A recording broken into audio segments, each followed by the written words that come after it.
hang in there. You got to keep the faith. All right. This is the message for anybody who is going through something and you just seem like it's been going on forever. And it just seems like you tried everything and it just seems like it just seems to get worse. Listen, don't give up the faith. All right. In Mark chapter 9, we have a father who has a son who is possessed by a demon, and he has brought his son to the disciples to be healed, and the disciples can do it. So he's bringing his son to Jesus. All right. And he calls them out. He's like, hey, your disciples, they couldn't heal him. And Jesus was like, what? He clowns them. Y'all got no faith. And so he says, bring the boy to me. And when he brings the boy to him, this child starts convulsing and foaming at the mouth, and the situation just seems like it's getting worse. And Jesus is like, how long has this been going on? He's like, since he was small, this spirit throws him into the water, into the fire, trying to kill him. And he says, have mercy on us and help us if you can. And Jesus has to check him. He said, whoa. What do you mean, if I can? All things are possible for those who believe. And then this gentleman says, I do believe. Help my unbelief. We feel you, sir. Okay. We understand what it's like to have a situation that we have been praying about and we have believed that God can do something about.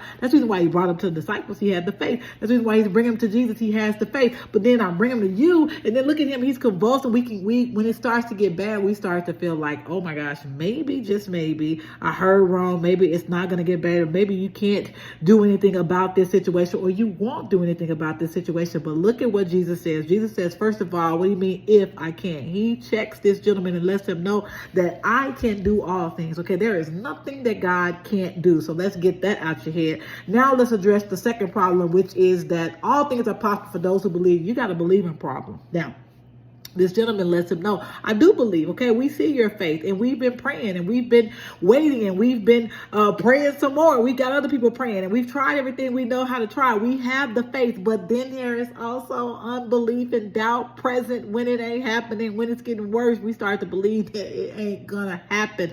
Look, this gentleman lets us know that we can go right back to Jesus and ask him to help us with our unbelief, all right? And Jesus lets us know that we have to keep the faith, okay? Just because it haven't happened yet, just because it's been going on for a long time, just because it seems like it's getting worse, don't mean that he cannot fix it and he cannot heal it, because he did heal this gentleman's son. And he also let the disciples know that you have to keep at it. Sometimes you got to pray. Sometimes you got to do different things, but there's no such thing as stopping before we get our blessing and stopping before we get our breakthrough. We got to keep the faith. And if your faith starts to run low, ask him to replenish it. Say, Lord, I'm getting scared. Lord, I'm afraid. Lord, I'm not sure. Let him replenish your faith, but don't you give